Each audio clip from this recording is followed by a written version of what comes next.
In the very heart of Central Asia, where deserts guard the secrets of forgotten empires and mountains stand witness to the march of millennia, there lives a people. They are a human tapestry woven from the threads of Silk Road caravans, nomadic conquerors, and scholarly saints. You see, their story isn't a straight line drawn in the sand. It's a swirling, intricate pattern, a story told not just in books, but in the turquoise domes of their cities and in the very blood that flows through their veins. To understand them is to understand the enduring power of a place itself. This is the story of the Uzbeks. And so that brings us to the fundamental question: who are the Uzbeks?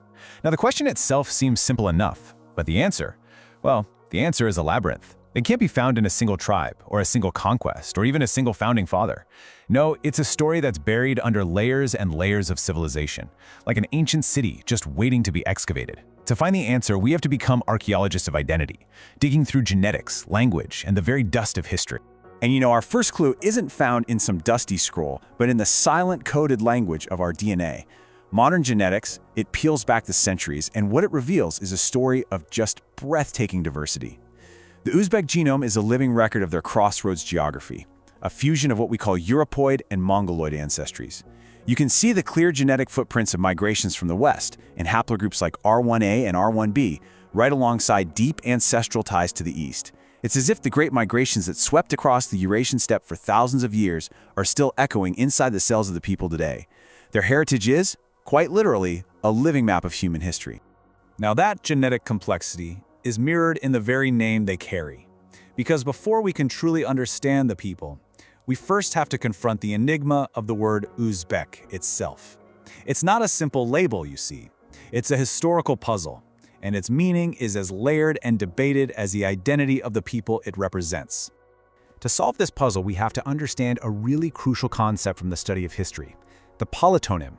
Now, unlike an ethnonym, which describes a people connected by blood, a polytonym is a name that's born out of political allegiance. It's a banner, not a bloodline.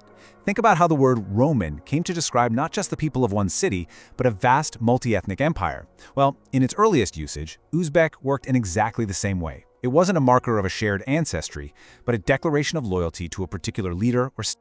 So where did this political banner first get its name?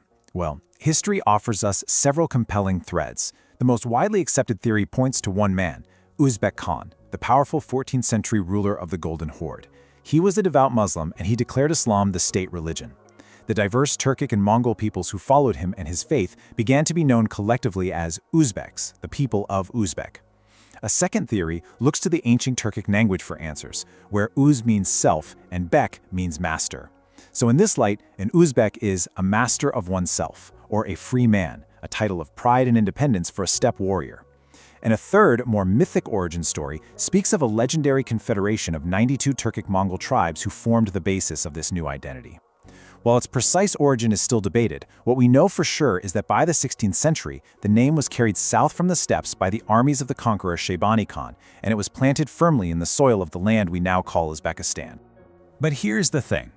While nomadic conquerors brought new names and new bloodlines from the steppes, the true, enduring forge of Uzbek identity wasn't found in the saddle of a horse. It was something far older, far more powerful, and much more permanent: the great sedentary cities of the river valleys. And this is really the heart of our story.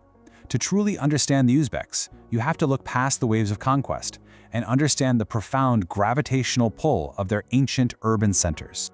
These were never just collections of brick and tile. Historians and poets have described them as something more, a kind of living entity, a reasonable force. They were seen as these metaphysical and sacred centers, possessing an almost alchemical power to absorb and transform any people, any culture that entered their gates. It didn't matter if it was the sophisticated court of a Persian Shah or a horde of steppe warriors, the cities exerted their influence. They could dissolve old identities, synthesize new ones, and create a unique culture that was always greater than the sum of its parts. In a way, you can understand the entire history of Central Asia as this grand, eternal dialogue between two opposing forces. From the outside, you have the endless kinetic force of the nomadic waves sweeping in from the steppes like a recurring storm, bringing new languages, new rulers, and new blood. And then, from within, you have the powerful gravitational force of the sedentary cities. You see, dynasties rose and fell, empires crumbled into dust, but the cities endured. They were the cultural anchors in a sea of change, the deep-rooted trees in a relentless wind. They were the crucibles where new identities were forged in the fires of conquest. And what cities they were. Samarkand, Bukhara, Khiva, Merv, Tashkent. These are not just names on a map. They are incantations, echoing with the ghosts of poets, scientists, and kings. For centuries, they were the jewels of the Islamic world, radiant centers of astronomy, medicine, art, and commerce. They were the silent, patient witnesses to the endless procession of history, and it was within their ancient walls and in the fertile lands they governed that the soul of the modern Uzbek nation was ultimately born. So let's begin our excavation. We're going to peel back the layers of time, digging all the way down to the very foundations upon which this complex identity was built. Our story begins millennia ago, long before the name Uzbek was ever whispered on the wind, in the fertile lands cradled between two great rivers. From the dawn of the first millennium BCE, the lifeblood of this region has been the land between the Amu Darya and Sir Darya rivers, a land known to history as Transoxiana. It was here that ancient Iranian peoples, the savvy Sogdian merchants, the Bactrians, the Khwarezmians, built a sophisticated settled civilization. They were the bedrock population. In the 6th century BCE, this ancient world fell under the sway of the mighty Achaemenid Persian Empire, which linked it to a vast Western world. 2 centuries later, a new conqueror arrived from even further west, Alexander the Great. His armies left a lasting Hellenistic cultural layer, giving rise to the unique Greco-Bactrian kingdom. And then came the Kushan Empire, formed by nomadic peoples from the east who embraced Buddhism and transformed the Silk Road from a simple trade route into a vibrant artery for the flow of goods, religions, and ideas across the entire known world. And even way back then, in this deep antiquity, the fundamental dynamic of the region was already set.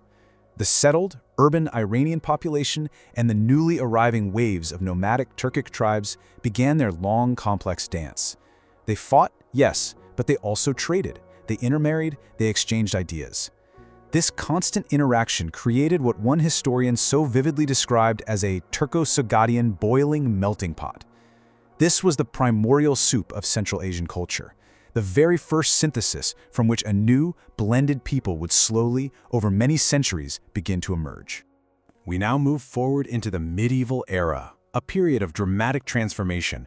This was an age of powerful new empires, the arrival of a world-changing religion, and a cultural fluorescence that would make the region's cities the envy of the world. The medieval period began with the thunder of hooves. The 6th century saw the rise of the vast Turkic Khahanate, an empire of nomads that stretched from the borders of China all the way to the Volga River, solidifying the Turkic presence in the region for good. Then, in the 8th century, a new force arrived from the deserts of the southwest, the armies of the Arab Caliphate. They brought with them more than just conquest. They brought the religion of Islam, which would be adopted by the Turkic and Iranian peoples and would forever reshape the soul of Central Asia. The Caliphate's power eventually waned, giving rise to a dazzling and often dizzying succession of local dynasties, some Persian, like the culturally brilliant Samanids, others Turkic, like the powerful Karakhadids and Seljuks. By the 12th century, a homegrown power, the Khwarezmian Empire, had consolidated control, ruling a vast domain from its heartland in the ancient cities. At the dawn of the 13th century, the Khwarezmian Empire stood at the very zenith of its power, completely confident in its might. But far to the east, on the vast Mongolian steppe, a storm was gathering, unlike any the world had ever seen. The Mongol invasion, led by the unstoppable Genghis Khan, was not just another conquest. It was a force of nature, an event of cataclysmic, world-altering power. The delicate, flourishing garden of Central Asian culture was about to be trampled under the hooves of a million horses. The scale of the destruction that followed is, well, it's almost impossible to comprehend. Entire cities, vibrant centers of learning and art for 1,000 years, were systematically annihilated. Their libraries burned, their populations massacred. Ancient chronicles speak of rivers of blood flowing through the streets of Bukhara and Samarkand. In the magnificent city of Merv, a jewel of the Silk Road, it's estimated that as many as 500,000 people were put to the sword in a single week. A new, powerful Mongol and Turkic demographic layer was added to the region's people, this time not through slow migration, but through brutal, overwhelming force. Out of the ashes of the Mongol conquests, a new figure arose in the 14th century, Amir Timur, known to the West as Tamerlane. A descendant of Turkified Mongol tribes, Timur embodies the profound contradictions of his age. He was a conqueror of unimaginable cruelty, infamous for building towers from the skulls of his vanquished enemies. And yet, he was also a man of phenomenal intellect and a refined artistic taste. He gathered the greatest artisans, poets, and architects from across his vast empire and brought them to his capital, Samarkand, with one single ambition: to make it the most beautiful city on earth. Tamerlane's glittering empire, built on conquest, proved to be as brittle as it was vast. It didn't long survive his death, quickly fracturing as his descendants fought amongst themselves.